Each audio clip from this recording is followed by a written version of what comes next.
India की police की history में ऐसे मौके और ऐसे मंजर बहुत कम आए हैं जब पूरी की पूरी पुलिस टीम को बाराती बनना पड़ा। ना सिर्फ बाराती बनना पड़ा बल्कि बारातियों की तरह नाचना भी पड़ा, और ये सब सिर्फ इसलिए ताकि एक फेमस गैंगस्टर का एनकाउंटर किया जा सके। उस दौर में राजधानी लखनऊ में अजीत सिंह का सिक्का चलता था। खासकर रेलवे के ठेकों पर तो अजीत और उसके लोगों का एक छत्र राज था। उस दौर में अजीत सिंह, अखिलेश प्रताप सिंह और रमेश कालिया की अपनी सल्तनत थी। 2004 में डॉक्टर मनमोहन सिंह जी भारत के नए प्राइम मिनिस्टर बने। सटे उन्नाव डिस्ट्रिक्ट के एक गेस्ट हाउस में समाजवादी पार्टी के बाहुबली एमएलसी अजीत सिंह का जन्मदिन मनाया जा रहा था। देर रात तक अजीत सिंह की बर्थडे पार्टी चली। नशे में धुत गनर और अजीत सिंह के चेले हवा में फायरिंग कर रहे थे। तभी अचानक एक गोली स्विमिंग पूल के नजदीक बैठे अजीत सिंह के सिर को छेद कर बाहर निकल गई। वो जमीन में लुढ़क गया। अब रंग में भंग पड़ चुका था। फौरन अजीत सिंह को उठाकर इलाज के लिए कानपुर ले जाया गया, लेकिन तब तक बहुत देर हो चुकी थी। उस दौर में रमेश कालिया ने पूरे यूपी में आतंक मचा रखा था। कालिया की तलाश में लखनऊ पुलिस दलबल के साथ उन्नाव के कई ठिकानों पर रेड करती थी, लेकिन हर जगह पुलिस को नाकामी ही मिली। तभी पुलिस को इम्तियाज नाम एक बिल्डर ने कालिया के खिलाफ कंप्लेंट दी। उसने पुलिस को बताया कि कालिया उससे 5 लाख रुपए मांग रहा है। एएसपी नवनीत ने फौरन उसे बुलाया। इधर पुलिस कालिया के खात्मे का प्लान तैयार कर रही थी, उधर कालिया बेफिक्र घूम रहा था। उसे नहीं पता था कि इम्तियाज की शक्ल में पुलिस को उसके खिलाफ एक तुरूप का इक्का मिल चुका है। एएसपी ने इम्तियाज के जरिए रमेश कालिया तक पहुंचने का प्लान बनाया।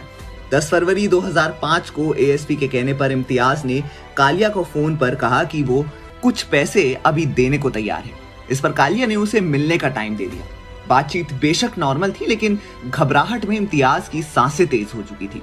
इम्तियाज इसलिए भी ज्यादा घबराया हुआ था क्योंकि अब उसकी कालिया से मुलाकात का वक्त और जगह तय हो चुकी थी। वो टाइम आ चुका था जब इम्तियाज को कालिया से मिलना था। एएसपी ने इम्तियाज को बताया कि उसे डरना नहीं है, वो उसके साथ रहेंगे। शिकार पुलिस के जाल में फंसता दिख रहा था। पुलिस ने शूट आउट की तैयारी शुरू कर ली। पुलिस टीम ने कालिया के ठिकाने तक जाने के लिए एक प्लान बनाया और बारात की शक्ल में धीरे से बिल्डिंग को चारों ओर से घेरकर धावा बोलने का प्लान बनाया। पुलिस की टीम बाराती बनकर 3 अलग अलग गाड़ियों में बैठकर नीलमत्था के लिए रवाना हो जाती है। इम्तियाज अपनी कार में पुलिस वालों से थोड़ा पहले रवाना होता है। इम्तियाज के पीछे पुलिस की बारात निकल पड़ती है। इम्तियाज कालिया के मकान में डरते डरते दाखिल होता है। कालिया और इम्तियाज के बीच बातचीत होती है। इम्तियाज अपनी जेब से नोटों की एक गड्डी निकालकर कालिया को देता है, लेकिन रकम केवल 40,000 होती है। इम्तियाज कालिया से सहम कर कहता है, भाई गुस्ताखी माफ, ज्यादा इंतजाम नहीं हो सका, बस इतना ही है। इस बात से कालिया उखड़ जाता है। वो नोटों की गड्डी इम्तियाज के मुंह पर दे मारता है और वो इम्तियाज को गालियां देना शुरू करता है। तभी बारातियों के भेष में आई पुलिस कमरे में घुसकर धावा बोल देती है। करीब 20 मिनट तक दोनों तरफ से गोलीबारी होती है। इस दौरान कालिया और उसके 2 मुर्गे मौके पर ही मर जाते हैं। इस खौफनाक एनकाउंटर में 2 पुलिस वाले भी गोली लगने से जख्मी हो जाते हैं और इसी के साथ पूरा होता है मिशन कालिया। तो ये थी कालिया की कहानी। हो सकता है कि ऐसे ही कोई किरदार या कहानी का हिस्सा हमें आने वाली फिल्म KGF चैप्टर 3 में देखने को मिले, जहां ऐसा ही गैंगस्टर हो जिसका एनकाउंटर करने के लिए पुलिस कोई प्लान बनाए।